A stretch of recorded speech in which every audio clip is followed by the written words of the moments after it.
Don't try to make somebody forget about their pain. Don't try to make a situation less dark. The most beautiful and loving thing you can do for someone who, especially in the fresh throes of their grief, is to sit with them no matter where they are, and to not. One of the most annoying things for me, and I think I you can never speak for all bereaved parents, but I most of them I've spoken to have shared this feeling, uh, and I talk about this in the book. It is never, ever, ever in any situation, whether it's a death or a cancer diagnosis or a sick kid or whatever it is, whatever kind of life challenge someone is facing, it is never, ever, ever our place to try to point out a silver lining for the person grieving. Don't do it. It's not your place. Hello, everyone, and welcome to the Truth That Heals podcast. I'm your host, Ryan Anthony Hernandez, and today we are with special guest, Melissa Monroe. Melissa, thank you for being here today. Thank you for having me. I really appreciate it. So here on the Truth That Heals podcast, we have a variety of guests, and today we're going to get into a bit about your life as well as the book you have written. You are the author of Mom's Search for Meaning. So before we really get started, can you share a little bit about your book and the meaning behind it? Yes, thank you. My Mom's Search for Meaning is about my I kind of hate the word journey, but it's what everyone uses now. My journey after my 2-year-old daughter Alice died in her sleep of unknown causes. Uh, the death was classified as sudden unexplained death in childhood, SUDC. Uh, it basically means after a thorough autopsy and death investigation, no cause of death could be identified. So some people compare it to SIDS, but SIDS would affect babies through 1 year old, and SUDC affects 400 children a year from 1 to 18 years old. And it is the fifth leading cause of death in toddlers, but very few people have heard of it. We certainly didn't know that it was a concern.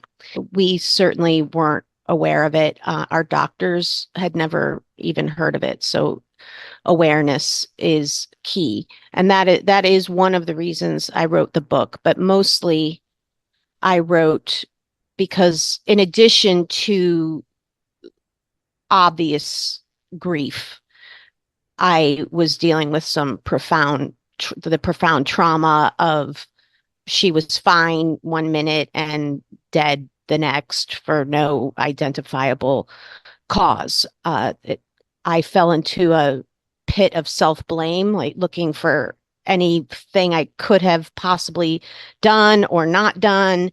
And uh, yes, it was, which is, I have now learned, can be a part of PTSD.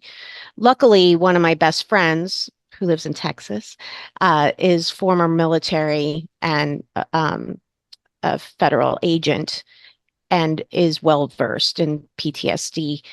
And he recognized the signs in me before anybody else did.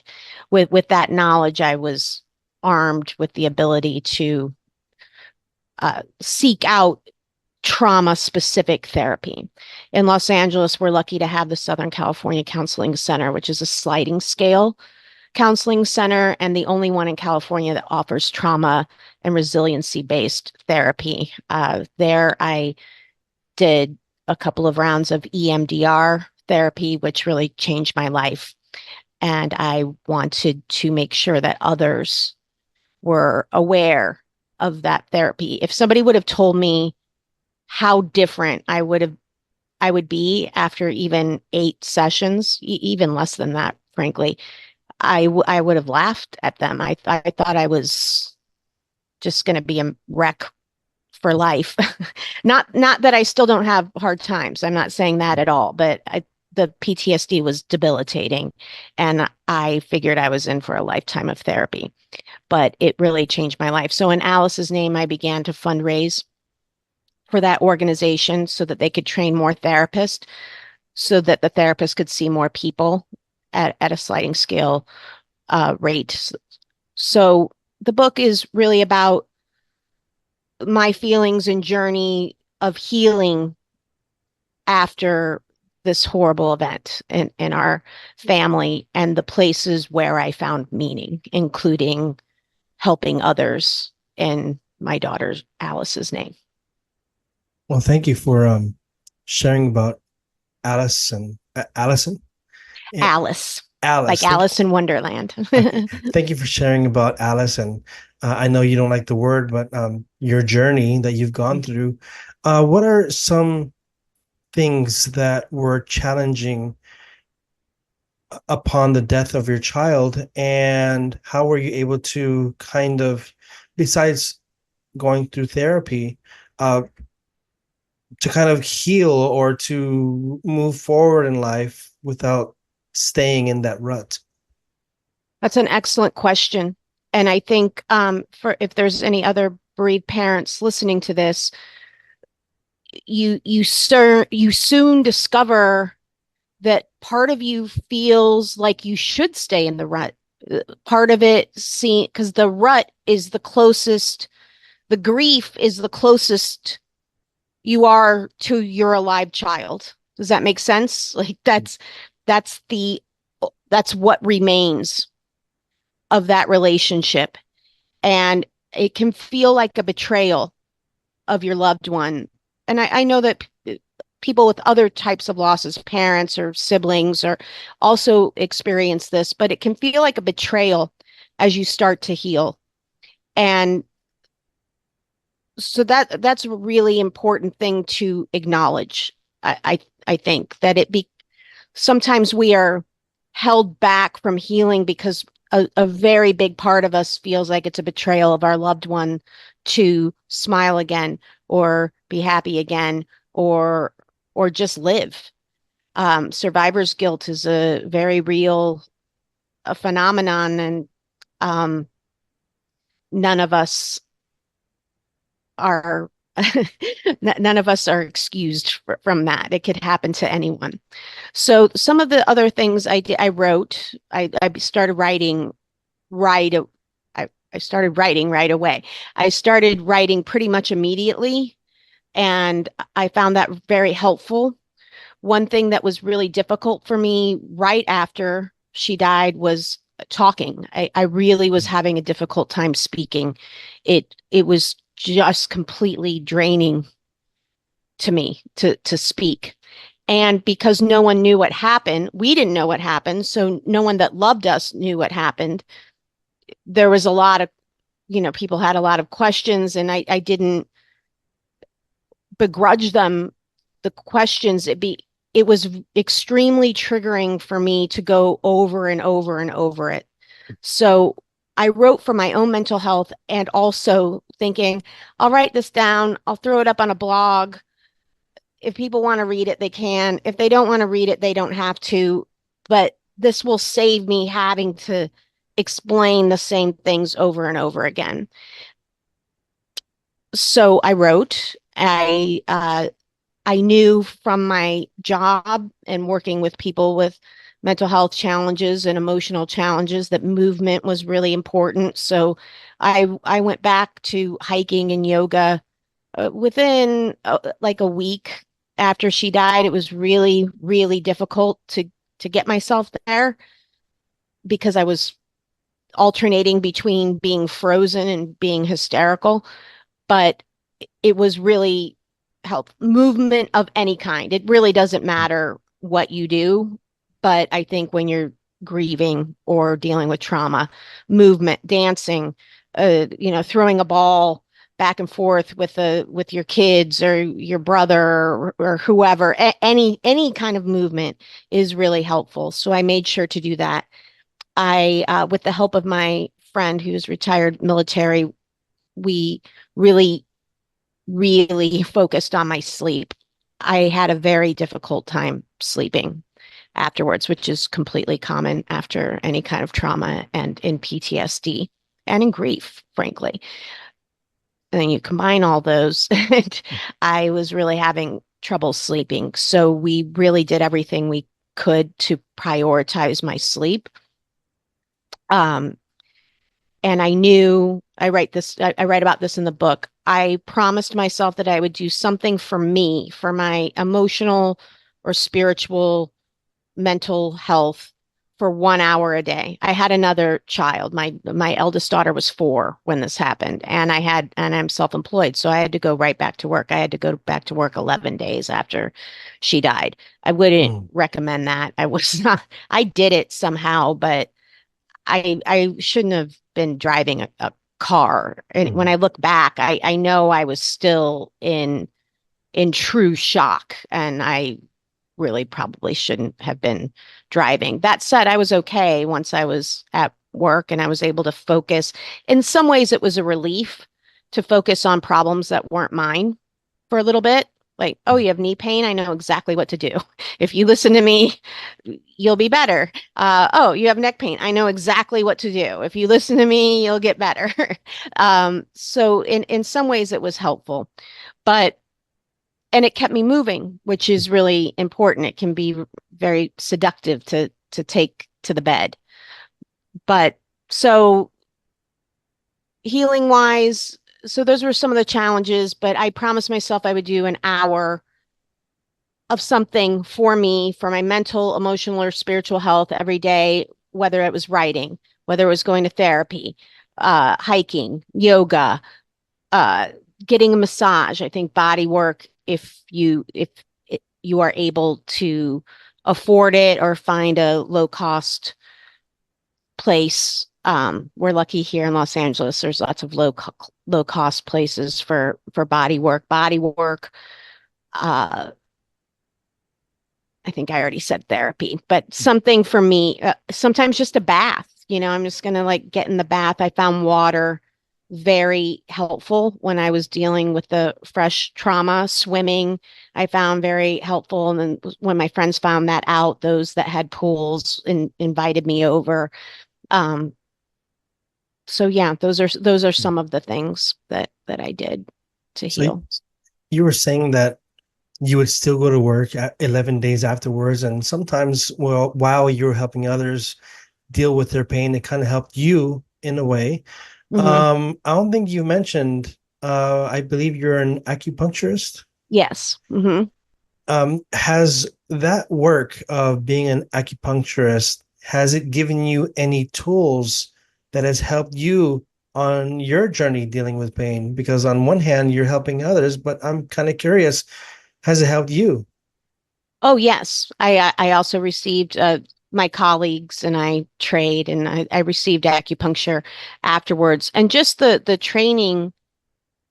I was pre-med in college and a psychology major, and then I got my master's and PhD in classical Chinese medicine, of which acupuncture is a part. So just the training that you go through to become an acupuncturist helped me know what I should do for myself. It helped me to frame things like, if I was my patient, what would I tell me to do? Mhm. If I was my patient, what would I tell me to eat? If I was my patient, what would I say about sleep? If I was my patient, what would I say about body work and touch? Touches can be very healing for PTSD, unless touch was for some people, with if touch was part of the trauma, then it can be a little trickier. But so it helped me frame my own healing path and stick to it. We've spoken about the physical pain, Hmm. about having time for uh, yoga or for meditation. But now I wanted to dive into more of the interior pain, Hmm. grief, and you mentioned things like survivor's guilt. Hmm. Um, During this period of losing your child to writing your book, What did you discover about grief that you didn't know before? Mm, that's a great question. I think the most important thing I learned about grief is that you you must let it have its way with you.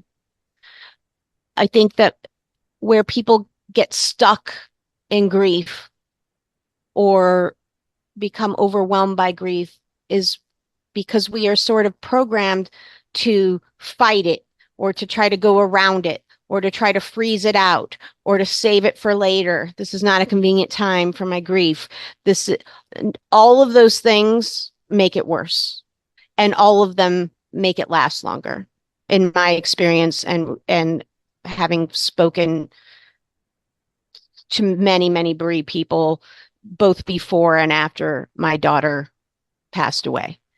The the only thing that works is letting grief do its work. When I just let myself cry when I need to cry, it it passes much more quickly, sometimes within minutes, even though in those 5 minutes it feels like you'll never be better.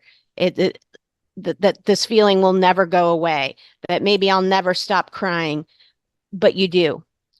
When we try to hold it off or ignore it or fight it, none of those, not only do they not work, they all make it worse and they all prolong it. And so I think that's the most important thing I learned about grief, is just to kind of go limp and let it do its work.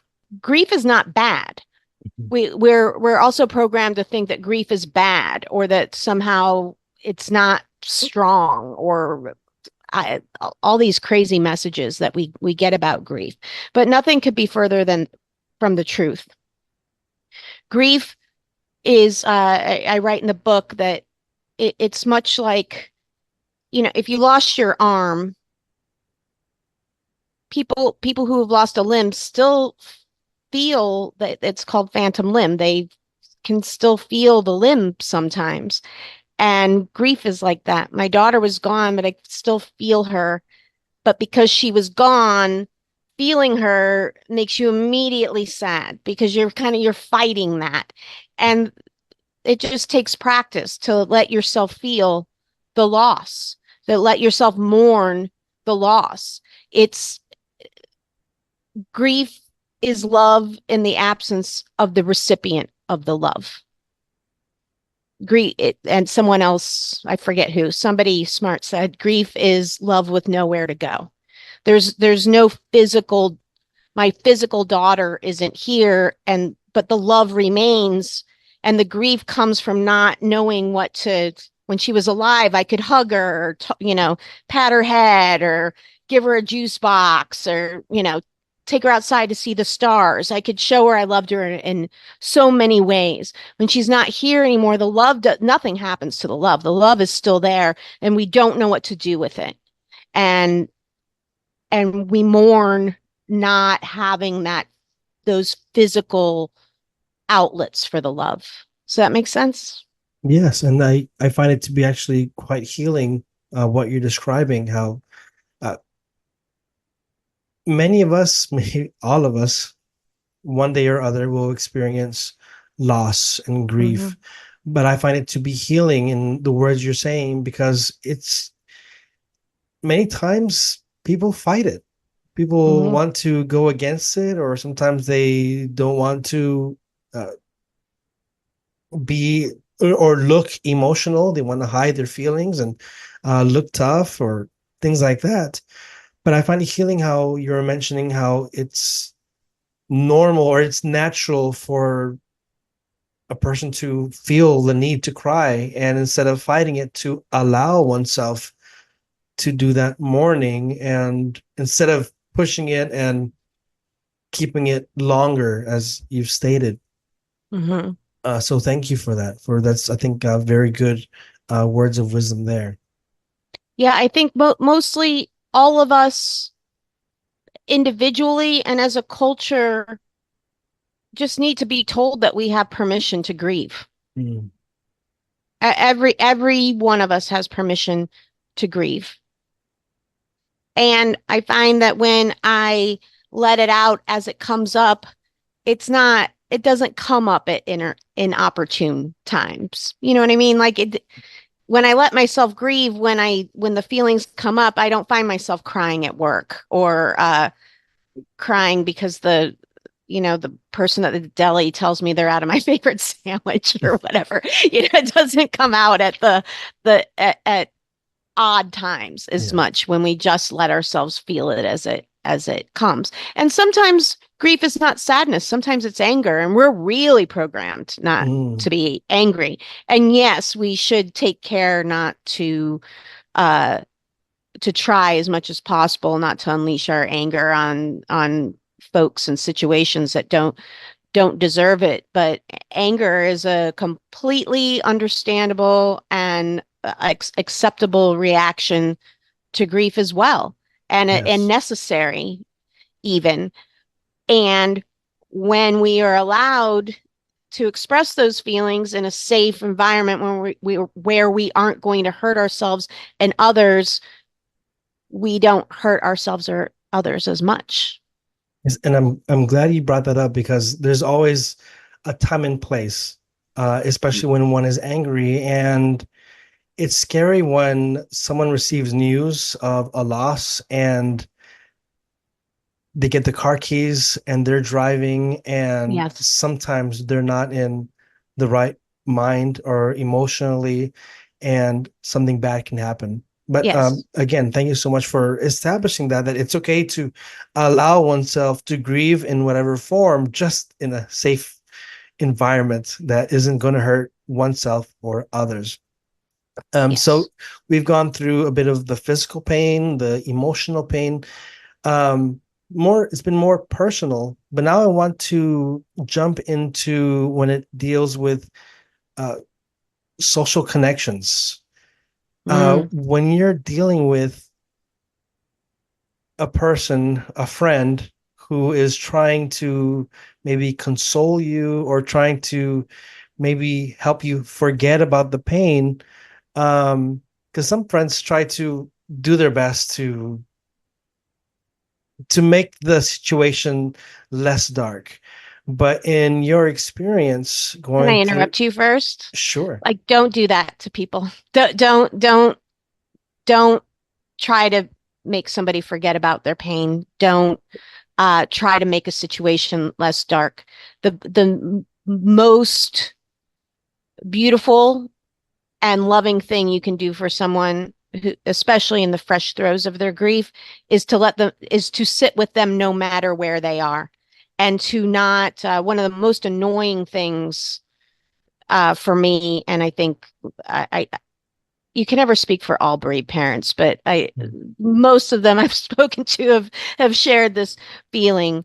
Uh, and I talk about this in the book. It is never, ever in any situation, whether it's a death or a cancer diagnosis or a sick kid or whatever it is, whatever kind of life challenge someone is facing, it is never, ever our place to try to point out a silver lining for the person grieving. Don't do it. It's not your place.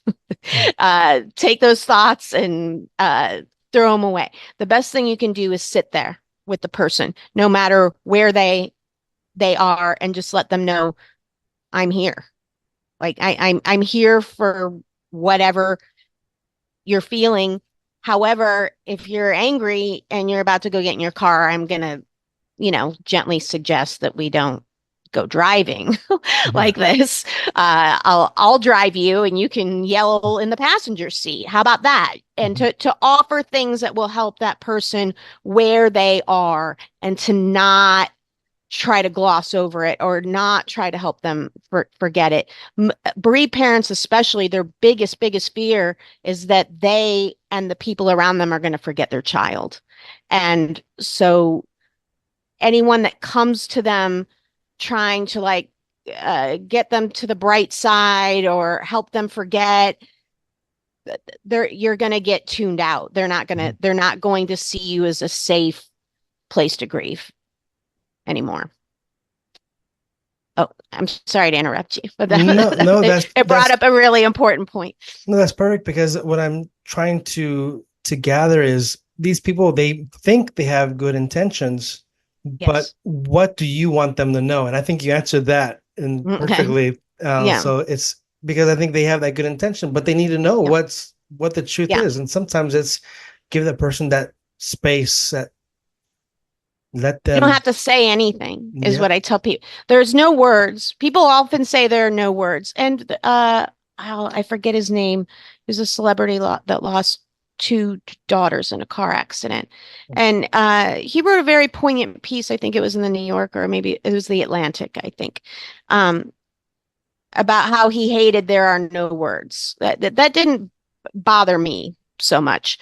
But his point was saying there's no words lets people off the hook too easy in times of crisis.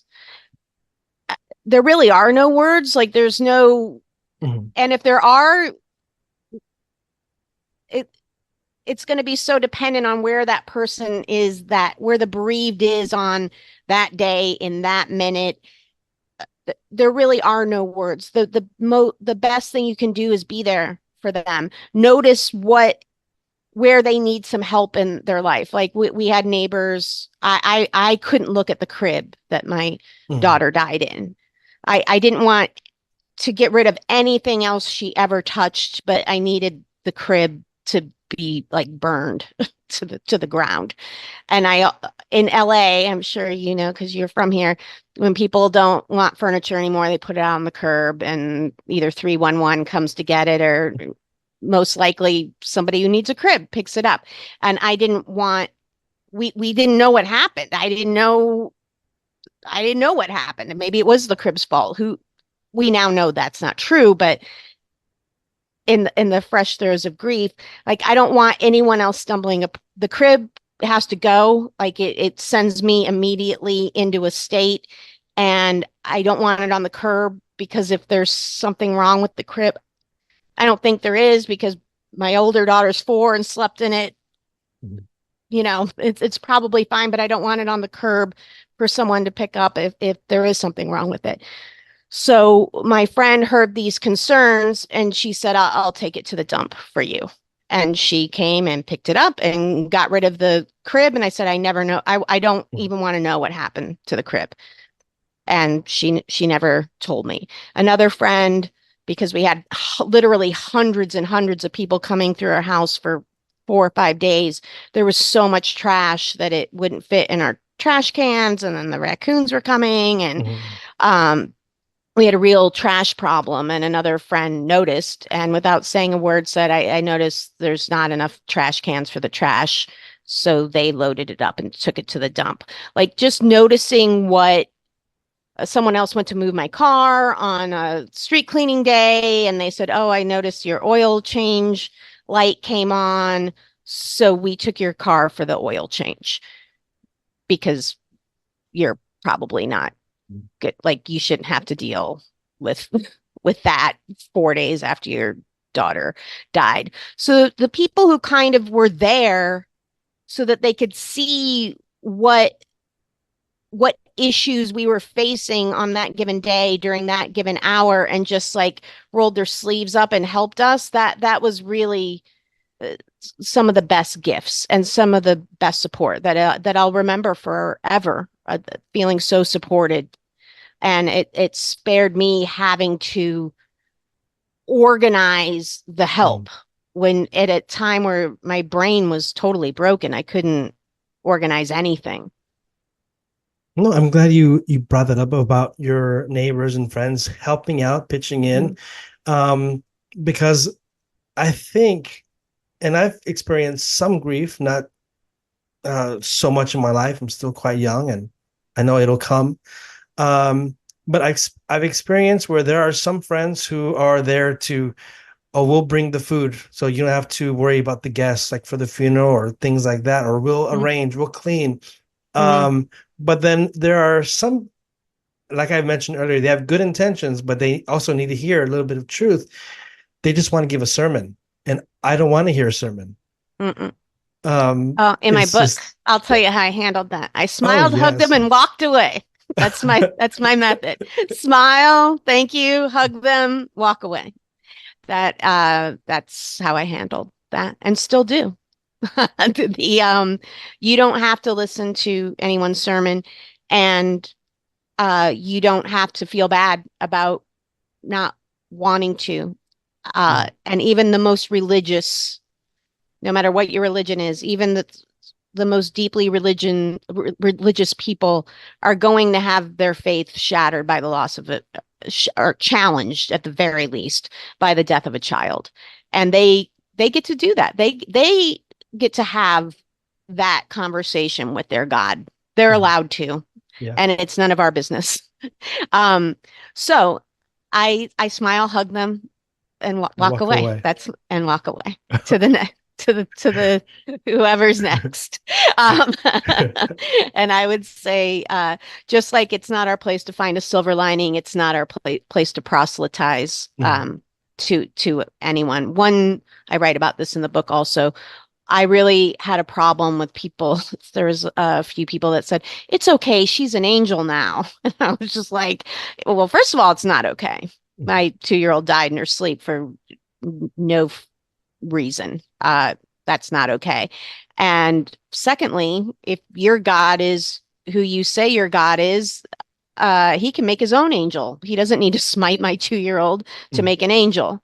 Um, that but I didn't say those things because I knew they meant well. I mm, knew that they meant well and had no education in how to handle their own grief, or and therefore no idea how to support other people's grief. It's not helping me to think my daughter's an angel.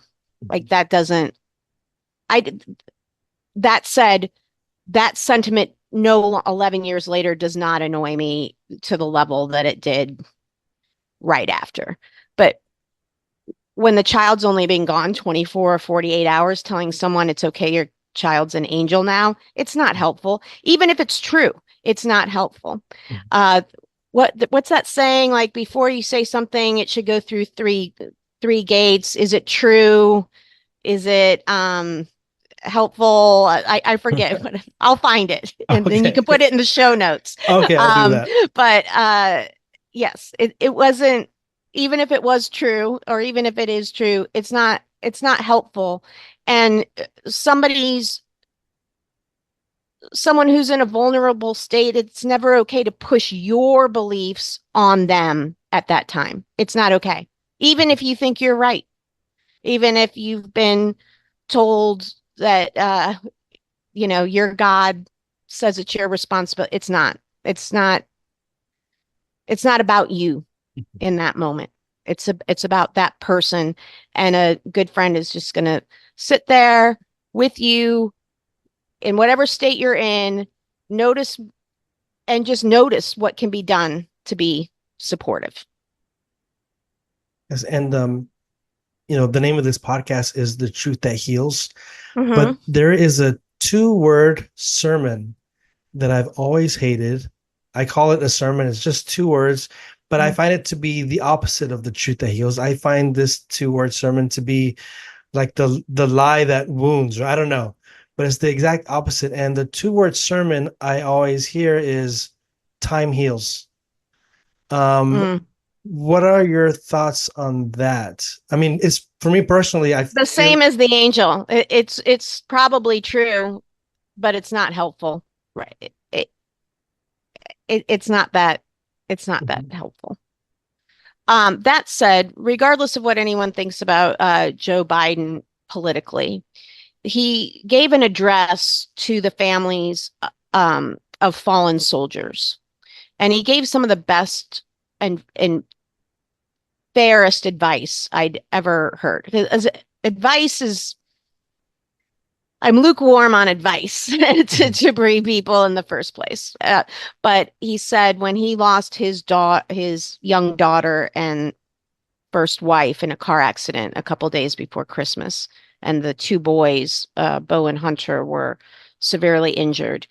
Uh, I think it was another senator who had lost a child called him and said, you know, every day on notice how you're feeling on a scale of 1 to 10. And I think on their scale, 1 was the worst and 10 was the best.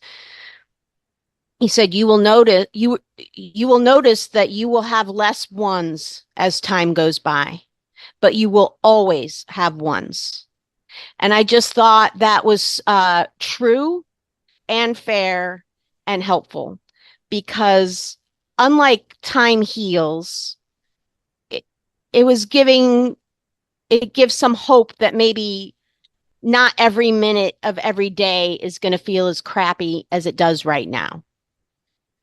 But you're but you're always going to have a crappy day, and then that gives the person permission to have the crappy day because you're going to have them. There's no If you lose a child, you're going to have crappy days, probably for the rest of your life. But he's right. They become There's more and more time between the crappy days. In the beginning, every day is crappy. So I just thought that was really fair and sound advice that also gives hope and while also still giving the person permission to have the shitty days. Yeah, I mean, you're going to have the crappy days anyway, but hearing from someone like, look, no one's expecting you to like get to a place where you're all tens all the time because you know what? None of us, no matter what we go through, are all tens every day. And that expectation leads to a lot of additional pain. So I really appreciated that speech by Biden. And I think I've sent that speech to more people than I can count from both political parties. Like, Yeah. there's nothing about politics in the speech. I just like put aside whatever you think of him personally. This is just really sound advice from one bereaved parent to others, and really sound advice, even if you haven't lost a child or anyone, and just going through some other kind of life challenge. It's really helpful advice that still gives you permission to have your big feelings when they come up without feeling like, oh, I'm not healed because I'm having a bad day. No, that's not it. You're just having a rough day. And of course you're having a rough day. You know what I mean? The difference in, of course you're having a rough day, what can we do about it? And, oh, you're still having a rough day. I mean, there's a world of difference between those two things. No, thank you for sharing that. Even though, yes, it's politics, but putting politics aside, I think those words acknowledge the person instead of saying something like "time heals" or "oh, your kid's Yeah. an angel now." It's like you're uh, watering down the reality when they say things like that. Time heals, or your child is an angel. But to be realistic and acknowledge, I think that yeah, that is sound words. Maybe we can even say a little bit of wisdom behind what he said. Yeah. Um, Now, for this part, I would like to ask you, after we've spoken about your child, the loss, the book writing, what would you say to sum it all up? What is your truth that heals? My truth that heals is that song from the 70s, no one promised you a rose garden. Um, it's in that line of thought, I guess.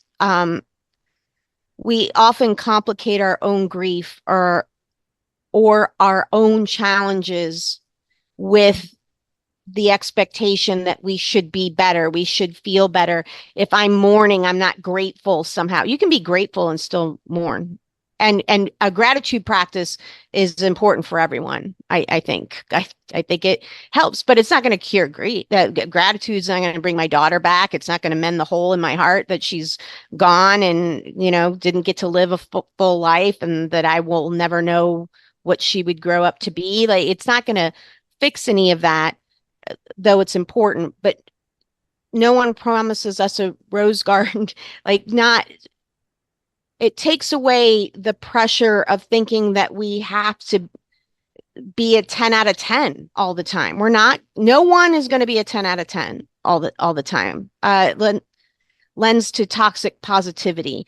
I remember, again, I hate most like buzzwords. They really annoy me, but I was really happy. An exception to that was when I heard toxic positivity. I was like, yes. No one has, before that term came out, people weren't really addressing how destructive that can be and how much misery can come from the expectation that we are to be like joyous and grateful and never be sad and never feel loss and never acknowledge some of our darker and more difficult feelings. They're just feelings, and feelings pass if we don't fight them. So I guess that's my deepest truth currently. Well, thank you. And where can people in the audience find more information about you and your book? I have a website, melissamariemonroe.com, which I think will be in the show notes. My book is called Mom's Search for Meaning, and I'm very proud it's won some awards. There's information about my book on my website, and I will also send you a Genius link where it can be purchased. My website has information about my acupuncture practice, as well as some articles that I've written and on grief and other subjects. I have a fun article, not on grief, but on hiking in Lake Tahoe coming out soon. It was fun to do one that wasn't on grief for a change, even though hiking was a huge part of my healing process. But all of that information is on melissamariemonroe.com. Thank you so much, Melissa. And again, I'll be leaving all of that in the show notes. So stay tuned, check out the show notes and go to those links. And if you have not yet subscribed, please go ahead and subscribe to the Truth That Heals podcast. And again, thank you so much, Melissa Monroe, for being here on the Truth That Heals podcast. Thank you for doing a show like this, Ryan. I think they're so important, and I just really admire and respect the journey that you've been on and what you've done with your life. It's really admirable, and I appreciate having the opportunity to be on this beautiful show.